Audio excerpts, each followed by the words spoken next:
श्रेष्ठ कवि श्रेष्ठ कविता के कहानी संसार से मैं रमन शांडिल्य अपनी सहयोगी अनीता बासोतिया के साथ आपको नमस्कार प्रेषित करता हूँ।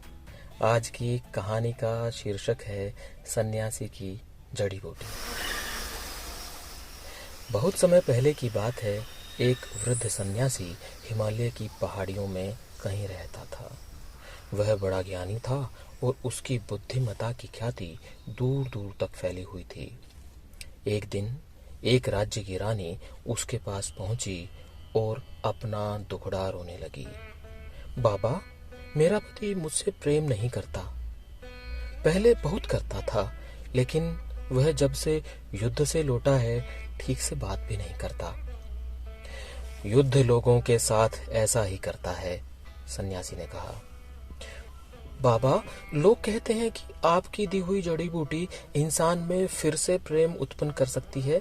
कृपया आप मुझे भी वो जड़ी बूटी दे दें, रानी ने विनती की। सन्यासी ने कुछ सोचा और फिर बोला, देवी, मैं तुम्हें वह जड़ी बूटी अवश्य दे देता, लेकिन उसे बनाने के लिए एक ऐसी चीज चाहिए जो अभी मेरे पास नहीं है।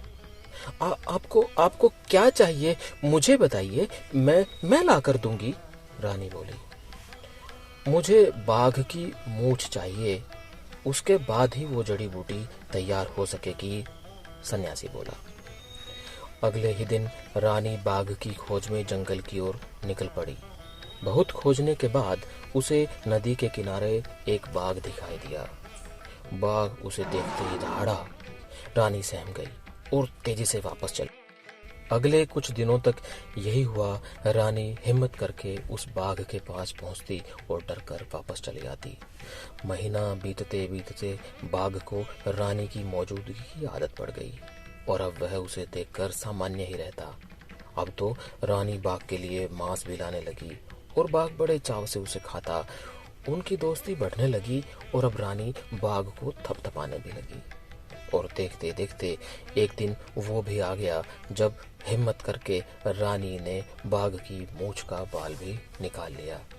फिर क्या था, वह बिना देरी किए सन्यासी के पास पहुंची और बोली, मैं बाल ले आई बाबा। बहुत अच्छा। और ऐसा कहते हुए सन्यासी ने बाल को जलती हुई धूनी में डाल दिया। अरे बाबा, ये क्या किया आपने? आप जानते हैं इस बाल को लाने के लिए मैंने कितने प्रयत्न किए और आपने इसे जला दिया। अब मेरी जड़ी बूटी कैसे बनेगी? रानी घबराते हुए बोली। देवी, तुम्हें किसी जड़ी बूटी की आवश्यकता नहीं है, सन्यासी बोला। जरा सोचो, तुमने बाघ को किस तरह अपने वश में किया। जब एक हिंसक पशु को धैर्य और प्रेम से जीता जा सकता है, तो क्या एक इंसान को नहीं? जाओ, जिस प्रकार तुमने बाघ को अपना मित्र बना लिया, उसी तरह अपने पति के अंदर प्रेम भाव जागृत करो। रानी सन्यासी की बात समझ गई। अब उसे उसकी जरूरत मिल चुकी। बस इतनी सी थी ये कहानी।